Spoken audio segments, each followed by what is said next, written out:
Hi, I'm Rachel Gregg, and in this video I'll be showing you how you can create curved pages and extra tip-ins or extra page flaps using a Dylusions Dyalog insert book with the Dylusions journal block and the cutting mat. I want to use this dialogue for my daily journaling throughout December and would like to create a double page spread for each day. This dialogue has 26 double pages if you include the front and back covers. So to make it have 31 double page spreads, I need to add in some extra tip-ins or flaps to create some extra pages.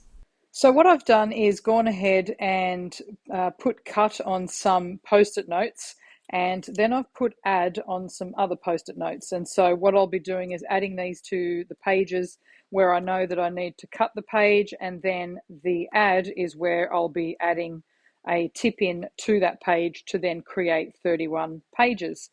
So this is the journaling block that I'll be using to cut the pages, and what I'll be doing is using this as a guide here to cut down a page, and then that will create a tip-in. So this part here that I cut off will be the tip-in that I'll add to another page, and then this page here will then have that really nice curvy line. Now you may have seen Dyan do this. This is, Washi's designed this journal block, so you can either draw along this journaling block here to create some really nice pages, or you can also use it as a cutting guide to cut your pages so it's got that really nice curved edge.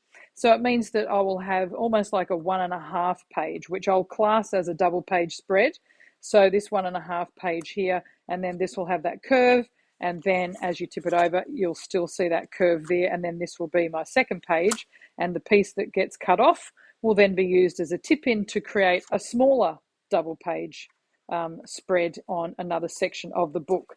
But before I go ahead and do any cutting, I want to make sure that I mark the pages correctly, whether they're going to be cut or whether I'm going to add, because if I don't do that first, I'm probably bound to get something wrong there, and we don't want that if we want it to have a nice little system throughout the book. So I'm going to leave this first page here intact, so it's a full page, and then this next page here will be cut, and so then every third page, so you'll leave those two intact for now, and then I'm just going to put little post-it notes here on the cut pages. So again, every third page.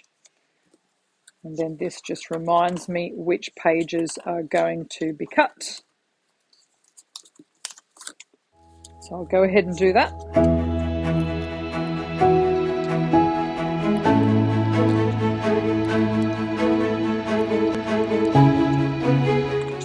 And then this last page here will be left intact as well.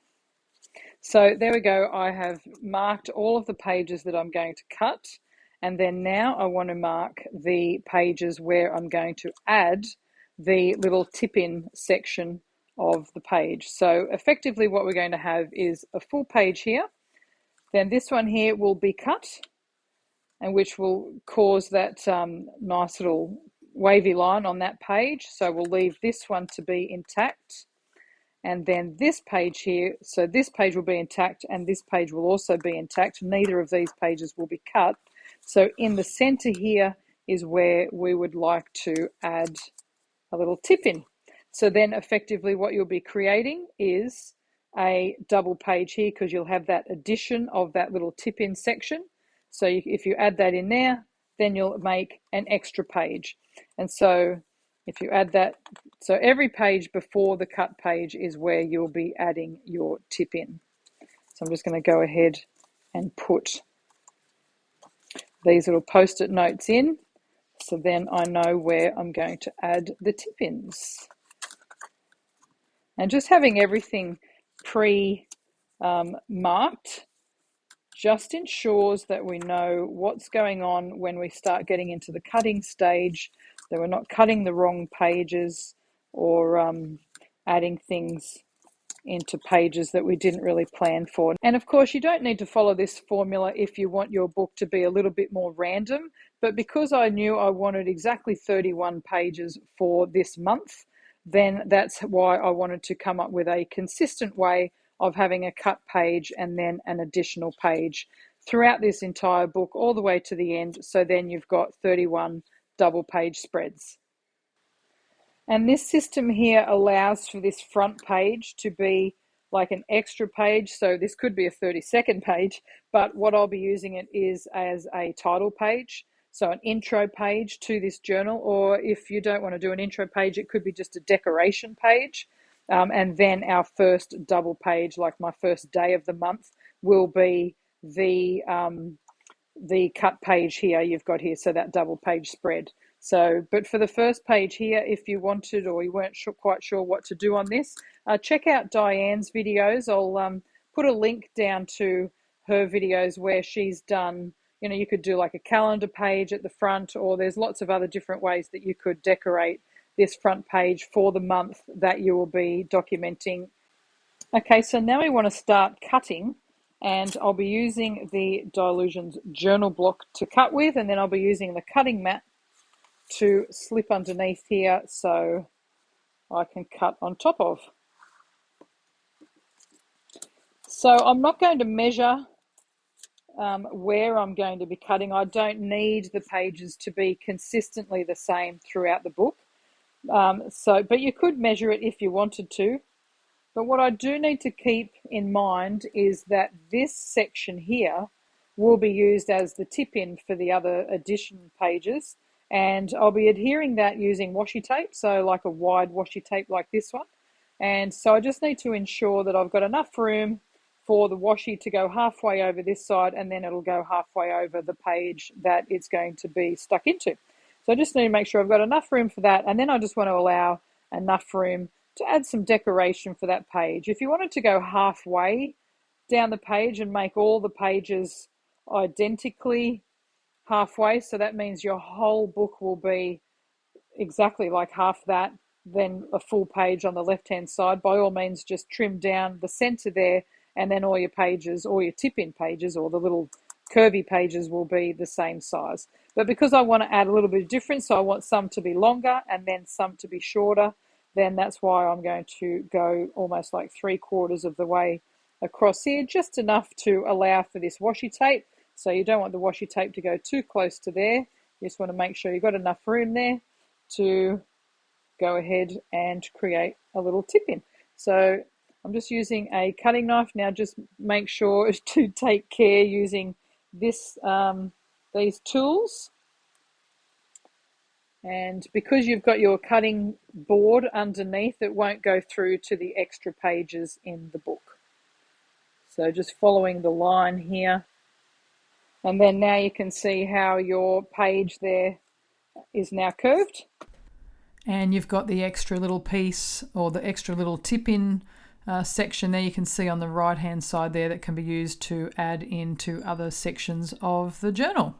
So now I'm just going to go ahead and cut all the pages and then create all of my tip-ins and start sticking them in with washi tape. Okay, so now we want to stick this into our journal. So I'm just going to place this down onto the page, just making sure my fingers are keeping these two pages flush together so you know that they're in line with one another. And then just pressing down this washi tape in the spine of the book, then pressing it up there on that other page. So then there you have that side stuck down. You can see this side here is nice and flush with that spine. And we'll add some more washi tape. I'm just going to change the washi tape just to keep each page a little bit different. This time round, I'm not going to be so concerned with the edges of the washi tape. It's not going quite to the end. But you can pre-cut it if you want, and then just tear that off down the bottom there. And then you have your little extra little tip-in inside the book, and that just gives it something little fun for your pages. So I'm just going to go ahead and tip in all the other little bits and pieces here into the pages that have the ad on there. So for some of these pages, I'm just folding up the washi tape on this side here just to get these little tip-ins nicely inside the spine. And then just placing it down like that, and then that is sticking the washi tape down both sides just like that. So I've finished adding in all the little tip-ins, and so now the little insert book is complete with all of the cut pages, so the curved pages, the large ones and the small ones, all tipped in using different types of washi tape. And now the insert book is ready for decorating, and I have 31 double page spreads here that I can use to document 31 pages in a month. Obviously, if there's months that you'll be doing this for where you don't have 31 pages, you may elect to remove some of these or not put in little tip-ins for every single page. So that just depends on how you want your book to turn out and how many pages you'd like in it. Now there's an extra one here that was cut, or one of the ones at the back here that was cut, and you don't need this extra little piece. And I'm using the front page as like a title page, so this, I don't count this as part of the 31. So I'm just using this where I can write the month that it's for and to decorate that. But once you turn the page here, this will be my first. So first, second, third, fourth, fifth, sixth, seventh, eighth, 9th, 10th, 11th, 12th, 13th, 14th, 15th, 16th, 17th, 18th, 19, 20, 21, 22, 23, 24, 25, 26, 27, 28, 29, 30, and then you've got 31 on the back here. And then again, you can decorate the back here. So basically that creates it or turns it into a 31 page nice little insert book. And depending on how much you'll fill it up, you know, that depends on how chunky this little book here will get. But all the pages in this one, I'm using the grid. This is the grid. I've still got the packaging here. This is the Dyalog insert book grid. This is the number 2, grid number 2. And it's got this really nice green flowery cover. So I'm going to be using this as my Christmas or my December journal for 2021, and then filling up all the pages here with all my memories from that month. But again, you could use this same technique for any month of the year to record your daily memories. And I hope this has helped you work out how you can use this journal for 31 days if you wanted to have little tiny double page spreads on these ones, and then the larger double pages on these ones. It just makes it nice and fun. And you can use these tools here, this particular one here, the journaling block. Dyan's designed this so you can actually draw along the lines, and then there's the little measuring lines there as well, and then also these little sections here where you can actually use it to decorate your book along with the circles here as well. So it's a cool little tool to have to continue decorating inside your book. So I hope this has helped you, and thanks so much for watching.